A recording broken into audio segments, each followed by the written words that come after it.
I met the love of my life on a holiday. We spent a night together and went our separate ways, but when I flew home, I saw her in the airport standing right beside me. At the time, I was recently divorced from my wife Clara, who was cheating on me with 3 different men, and I decided to go on a solo trip around the world to bring adventure into my life. Just as luck would have it, I bumped into Clara at the airport with some guy. Well, it was in my very last city that I once again bumped into someone, but this time, it wasn't Clara. It was a gorgeous middle-aged woman with silky hair, and I spilt my pint all over her dress. I expected her to yell at me, but she didn't. "You know, if you weren't so handsome, I'd be really mad right now," were her exact words. I couldn't believe a woman so beautiful called me handsome, so I offered her a drink to apologize. That night with her was perfect. She made me feel worthy of love again. We went back to my hotel room, but when I woke up, she was gone. She'd left a note, explaining that she has feelings for me, but cannot fall in love with a man she met on holiday. I was defeated, and that day boarded my flight home. I got off the airplane, and while waiting for my luggage, I spotted something. It was her. She was here, literally 80 feet away from me. I walked up to her and spoke to her, and she was just as shocked to see me. She later revealed where in the city she lived, and it was only a few doors down from me. Seeing her in the baggage claim area of our home airport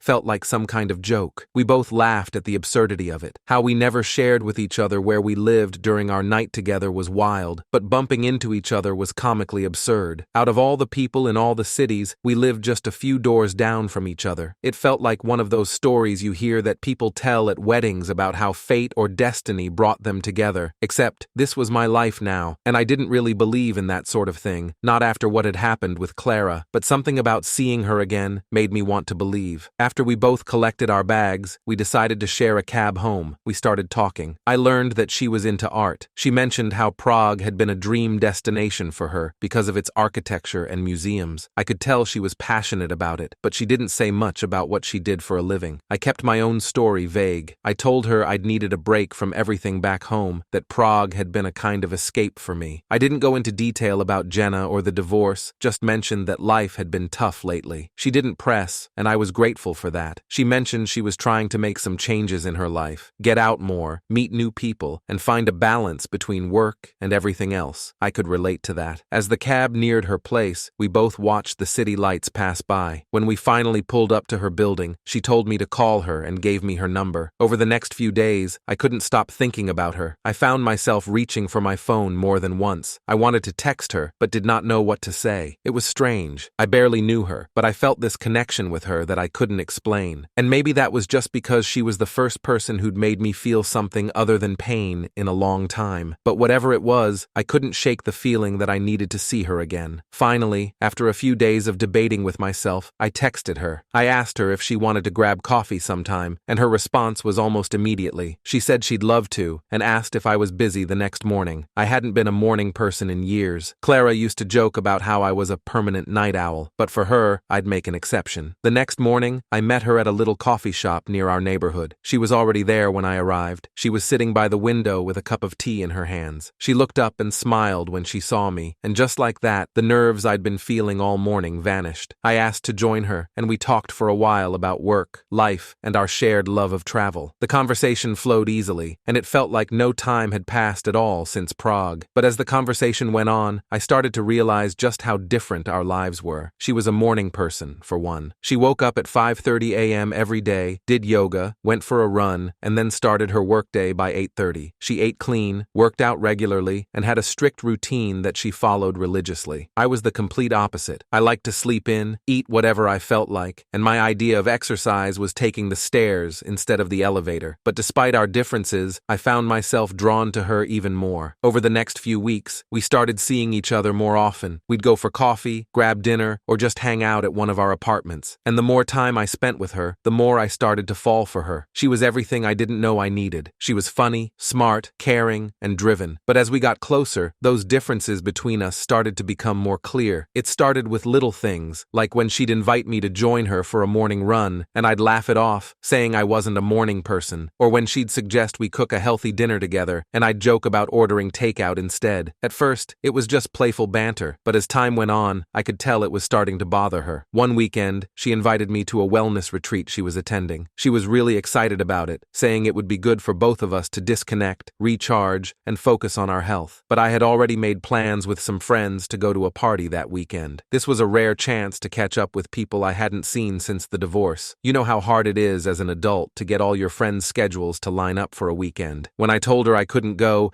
she looked disappointed but didn't say anything. The weekend came, and I went to the party. I tried to have fun, but all I could think about was her. I couldn't shake the feeling that I'd let her down and that I should have gone to the retreat with her instead. But I brushed it off and convinced myself that it was fine. I didn't feel like we had to do everything together. When I got back from the party, she was waiting for me at my apartment. She looked upset, and I knew something was wrong. She said we needed to talk. She sat me down and told me how she felt, and that our differences were starting to weigh on her. She said she loved spending time with me, but it felt like we were living in two different worlds. She was focused on health, wellness, and structure, while I was more laid back, spontaneous, and carefree. She said she didn't know if we could make it work since we were so different. I felt a pit in my stomach as she spoke. I knew she was right, but I didn't want to lose her. I tried to reassure her, telling her that our differences didn't matter and that we could find a way to make it work, but she shook her head. I could see the tears forming in her eyes. She said she was sorry and that she couldn't continue seeing me anymore. And just like that, it was over. She left, and I was alone again, feeling even worse than before. I had found someone who made me happy again, and now I'd lost her because I couldn't get my act together. The next few days were a blur. I didn't eat, didn't sleep. I just kept replaying our conversations over and over in my head, wondering where it all went wrong. I knew I had to do something to make it right, so I made a decision. I was going to change, if not for her, for myself. I had to prove to her that I was the man for her. The following days, I started waking up earlier. I forced myself out of bed before the sun came up. I joined a gym and started working out regularly. I even started cooking healthier meals instead of ordering takeout. I was not the best cook starting out, but it was edible. It was tough, and there were days when I wanted to give up, but I kept going. I wanted to show her that I was serious about making it work. After a few weeks, I reached out to her again. I sent her a message, telling her how much I missed her and how I was trying to make changes. I didn't expect a response, but to my surprise, she replied within a few hours. She told me that she missed me too and asked if we could talk. My heart leaped with joy at that text, and I immediately made arrangements. We met up for coffee again, and I could tell she was surprised by the changes I'd made. She listened as I told her about my new routine, about how I was trying to be better. She smiled, and for the first time in weeks, I felt a glimmer of hope. We talked for a long time that day, and by the end of it, we both agreed to give it another shot. We knew it wouldn't be easy, but we were willing to try. We set some ground rules. She said she'd cut me some slack on the early mornings, and I'd make more of an effort to join her in her healthy habits. It wasn't perfect, but it was a start. For a while, things were great. We found a rhythm that worked for both of us, and it felt like we were stronger than ever. But then, just when I thought we'd figured it all out, she dropped a bombshell on me. One evening, over dinner, she told me she'd accepted a job offer in another city, 4 hours away from here. It was a huge opportunity for her, something she'd been working toward for years, but she hadn't talked to me about it before making the decision. She told the recruiter that she would start within the next few weeks. I felt like the wind had been knocked out of me. I couldn't believe she'd made such a huge decision without even discussing it. It felt like she was just going to leave me behind,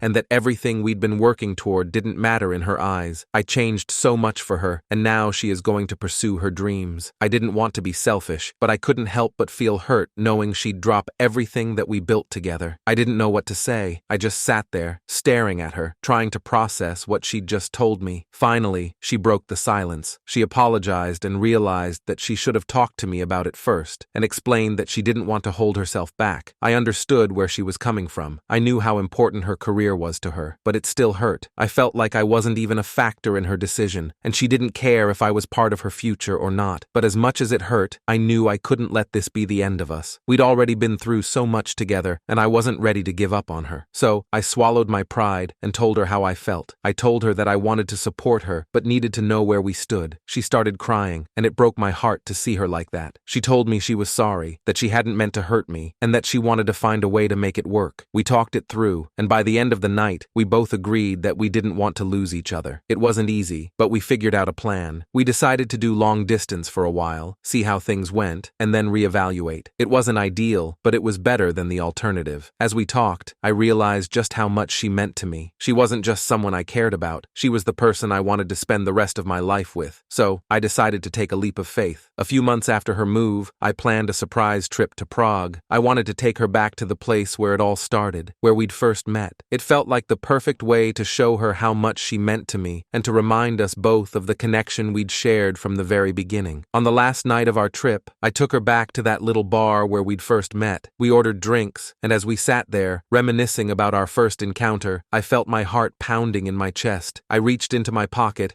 and pulled out the ring I'd been carrying with me. Her eyes widened as I got down on one knee, and for a moment, I thought I might pass out. I poured my love out to her. I told her that I never believed in fate before I met her, but I do now. She'd changed my life in ways I never thought possible, and I couldn't imagine my future without her. She looked at me with her hands over her mouth. I asked her to marry me, and before I could fully get it out, she screamed yes. I slipped the ring onto her finger, and she threw her arms around me, laughing and crying at the same time. I felt like I was on top of the world. We spent the rest of the night celebrating, talking about our future, and making plans for the life we wanted to build together. It wasn't going to be easy, and we both knew that, but we also knew that we were stronger together than we were apart.